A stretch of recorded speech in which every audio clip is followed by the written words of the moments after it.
हाय यार, मुझे आपका स्वागत है मेरे YouTube channel BTS Korean and Mitra Parwani Bhojpuri song. तो आज मैं आपको यू आर माई वुमेन का पार्ट 7 बताऊंगी। चलिए स्टोरी स्टार्ट करते हैं। पिछले पार्ट में हमने देखा था कि जिमिन के डैड की तबीयत बहुत ज़्यादा ख़राब होती है और वो बहुत ज़्यादा सीरियस हालत में होते हैं।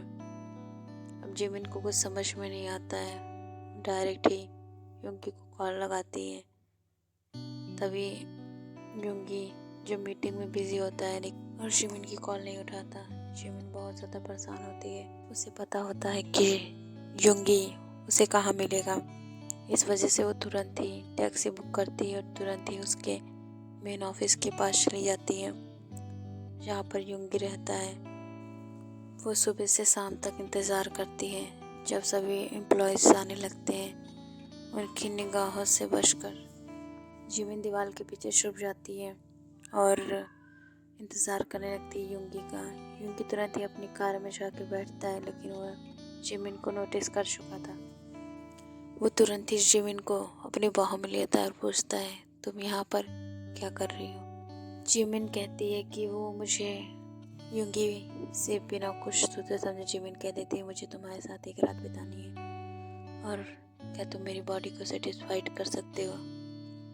अब इस तरीके से बातें जिमिन के मुंह से सुन के युंगी को शॉक हो जाता है और कहता है, क्या क्या कहना क्या चाहती हो तुम? कि मैं तुम्हें बुढ़ा लग रहा हूँ? मैं तुम्हारे साथ एक रात नहीं बिता सकता। तो जिमिन उसे टीज करते हुए कहती है, हाँ मुझे तो यही लगता है कि शायद तुम मुझे सेटिस्फाइड ना कर पाओ। अब युंगी को गुस्सा आ जाता है और वो तुरंत ही जिमिन को कार में बैठाता है। जिमिन के फेस पे स्माइल होती है क्योंकि उसे पता था कि उसका प्लान कामयाब हो चुका है। अब युंगी उसे अपने बिस्तर पर ज़रूर लेकर जाएगा और वैसा ही होता है। जिमिन कार में बैठ जाती है और युंगी उसे किस कर रहा होता है बहुत ज़्यादा रूडली, क्योंकि वो गुस्से में होता है। जिमिन ये फील कर पा रही थी और वो कुछ नहीं कहती है। वो उसकी किस सिर्फ ले रही थी, उसे फील कर रही थी। जब युंगी किस कर लेता है तब जल्दी से कार अपने फार्म हाउस की तरफ लेकर जाता है जहाँ पे सिर्फ वो रहता है और कोई नहीं। अब बहुत ज़्यादा ही फास्टली कार चलाते हुए युंगी जिमिन को लेकर अपने घर पहुँच जाता है और लिविंग रूम में ही उसके कपड़ों के छितरे उड़ा देता है। उसे बहुत ज़्यादा ही किस कर रहा था, बाइट कर रहा था और उसके साथ वही इंटीमेट हो गया था। 2-3 राउंड के बाद उसे बेड पर लेकर आता है अपने रूम में और वहाँ पर भी उसके साथ बहुत ही बुरी तरीके से इंटीमेट होता है। जिमिन भी बहुत ज़्यादा पेन में होती है, लेकिन उसे उसके डैड की फ़िक्र होती है। इस वजह से वो सारे पेन को झेल रही थी, क्योंकि युंगी ने उसे पहले ही कहा था कि अगर तुम्हें कोई प्रॉब्लम हो या फिर किसी चीज़ की ज़रूरत हो तो मुझसे कहना, बदले में तुम्हें मेरे साथ रातें बितानी होगी। जिमिन बहुत ज़्यादा ही टेंशन में होती है, इसलिए वो सिर्फ युंगी के पास ही आ जाती है, क्योंकि वैसे भी उसने उसके साथ बहुत कुछ किया है। पहले भी ये सब उन दोनों के बीच हो चुका था। इस वजह से वो बिल्कुल भी शाय फील नहीं करती है, क्योंकि युंगी ने उसे ये कहा था कि वो उसकी कीमत उसे देगा। ऐसे ही फुल नाइट एंजॉय करने के बाद युंगी और जिमिन दोनों ही सो जाते हैं और नेक्स्ट डे मॉर्निंग जिमिन उठती है तो देखती है कि उसके पास उसके ड्रेसेस ही नहीं होते हैं। तब उसे याद आता है कि सारे ड्रेसेस तो लिविंग एरिया में है, अब वो कैसे जाएगी अपनी ड्रेस लेने। तभी वो बाथरूम में किसी तरीके से चली जाती है और एक युंगी का सेट लेके जाती है जो कि वाइट कलर का होता है और लॉन्ग होता है। अब उसे बाथरूम से पहन कर आती है तो ये देखती है कि युंगी बेड पर बैठ के सिर्फ उसे ही देख रहा होता है, क्योंकि जिमिन सिर्फ सेट में थी, उसने कुछ भी नीचे नहीं पहना था। अब युंगी उसे देखकर ही शॉक हो जाता है, वो बिल्कुल ही खो चुका था। जिमिन भी नोटिस नहीं करती है और वो मिरर के सामने जाकर अपने हेयर को ड्राई करने लगती है, लेकिन तभी उसे पता चलता है कि शायद कोई उसे देख रहा है। जैसे वो पीछे मुड़ती है कि देखती है यूंगी उसे बिना पल के झपका ही देख रहा है, जिसे देखने के बाद जिमिन शॉक होकर कहती है, तुम कितने ही घटिया आदमी हो, कम से कम आंखें तो बंद कर लो।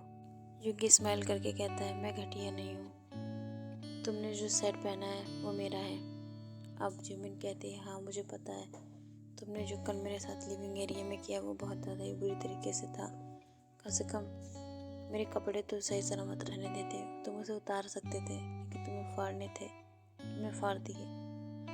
अब यूंगी स्माइल करके कहता है, हाँ क्यों नहीं फाड़ूंगा, मेरा मन। तो जिमिन उससे लड़ते हुए कहती है, वो मेरे महंगे कपड़े थे, वो 1000 का था और तुमने उसे यूं ही फाड़ दिया, तुम हमेशा ही ऐसे ही करते हो मेरे साथ। यूंगी स्माइल करके कहता है, जो तुमने मेरा सेट पहना है मुझे अभी दो। अब जिमिन शॉक हो जाती है कि मैं तुम्हें अभी सेट कैसे दे सकती हूँ, क्योंकि उस सेट में जिमिन की बॉडी पूरी तरीके से दिख रही थी, जिस वजह से यूंगी से डील्स हो रहा था और उसे बहुत ज़्यादा ही वो सेट अब चाहिए थी, पसंद आ रही थी। और वो जिमिन से कहता है, मुझे तुम मेरी सेट दे रही हो कि नहीं। तो जिमिन कहती है, पर मेरे पास कपड़े नहीं हैं। तो यूंगी कहता है, तुम कुछ और पहन लो, लेकिन मुझे मेरी सेट दो। अब जिमिन शॉक हो जाती है और कहती है, पर क्यों। तो यूंगी कहता है, मुझे मेरी सेट चाहिए तो चाहिए। अब जिमिन को भी गुस्सा आ रहा था उसकी इस तरीके से बातों पर। अब वो तुरंत ही डोर से दूसरी सेट निकालती है, बाथरूम जाकर चेंज करके यूंगी को वो सेट दे देती है। यूंगी तुरंत ही उस सेट को पहन लेता है और कहता है जिमिन से, इस सेट में तुम्हारे बदन का टच है जो कि मुझे हर समय चाहिए, और इसलिए मैं ये सेट पहन रहा हूँ।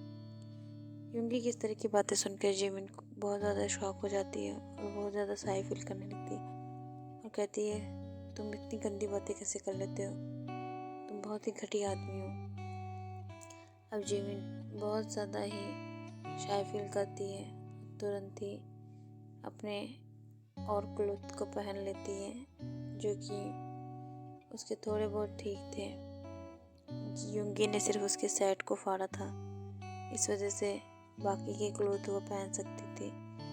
जैसे तैसे करके वो पहनकर अपने घर के लिए जाती है और घर पे न्यू क्लोथ पहनकर वापस ऑफिस के लिए निकलती है।